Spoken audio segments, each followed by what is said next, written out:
Well, good day once again, Jason Haines here, QPL Rural, right here in Narendra and Temora, with another look around the district at what's been happening with another edition of the Haines Report. Well, at the time of recording, we were starting to see a little bit of rain starting to move through the district. We'd only received about 3 mil overnight here at Narendra, but hopefully we do get some rain over the next couple of days. A lot of people are pinning their hopes on it, and there's a lot of crop being started to go in the last few days. But let's hope. We've got a major event on our hands here, and we will see those opening autumn rains.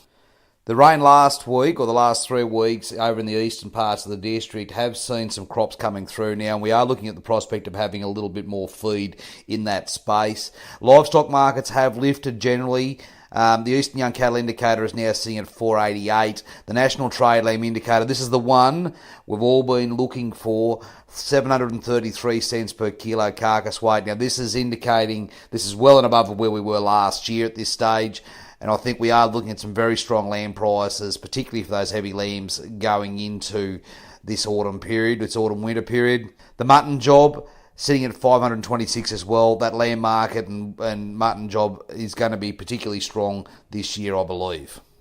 In water trading this week, well, again, strong demand. We are looking at numbers up around that $600 a megalitre right across the southern basin.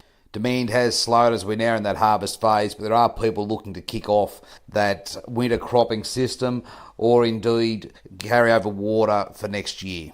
In rural property this week, well, I'd like to start off with Willow Lee. I think this one's gone to the keeper a little bit. People have missed out on this opportunity, especially where the beef market's going. It's going to be quite strong there. And that livestock market going forward with lambs. This property is equally suited to both. It has run as a beef operation in the past, but it can equally turn its hand to lamb in the current environment.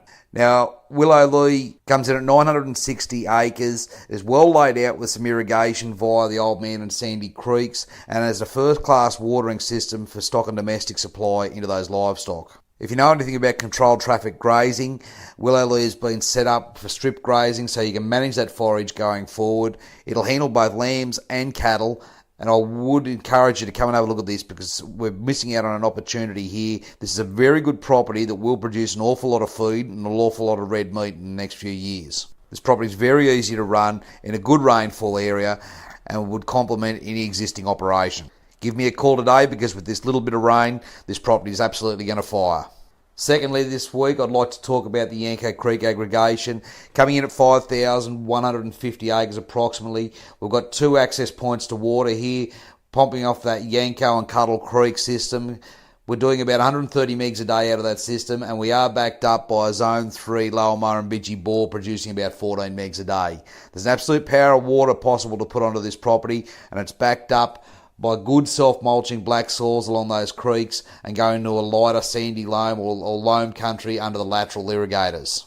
The Yanko Creek aggregation comes with approximately 1,900 megs of on-farm storage, a 3-bedroom home, a 5-stand shearing shed, some exceptional yards. There's 2 sets of sheep yards and 2 sets of cattle yards. You'd have to say the Yanko Creek aggregation is very well set up for any sort of livestock enterprise for finishing lambs, even right the way through to row cropping if you're looking to produce a big bulk of forage or permanent plantings on that lighter country, or indeed a horticultural pursuit such as potatoes. This is a substantial holding and very well equipped to produce high-value crops out of it, and I would recommend your inspections here. This property will go for expressions of interest finishing on the 24th of May, so there's not a great deal of time there. Get in and have a look at this one. This aggregation will be an absolute powerhouse of production going forward, and I encourage you to do your inspections today. For our third property this week, we have listed a new dairy farm in northeast Victoria. This is an interesting little block, this, coming in at 570 acres approximately. It's extremely well equipped with pumps and a 50-unit rotary there, but it does have the advantage of underground water and water pumping out of a drain as well. Quite simply, you won't find many grazing opportunities like this with access to as much reasonably priced water going forward.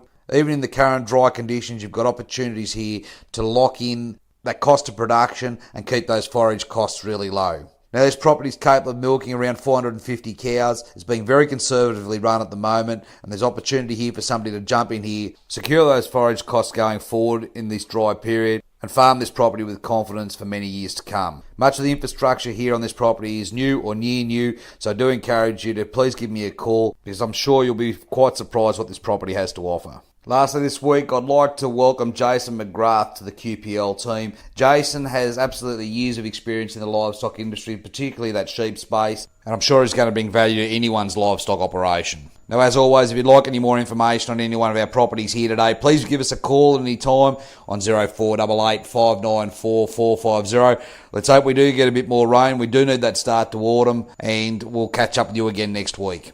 Cheers.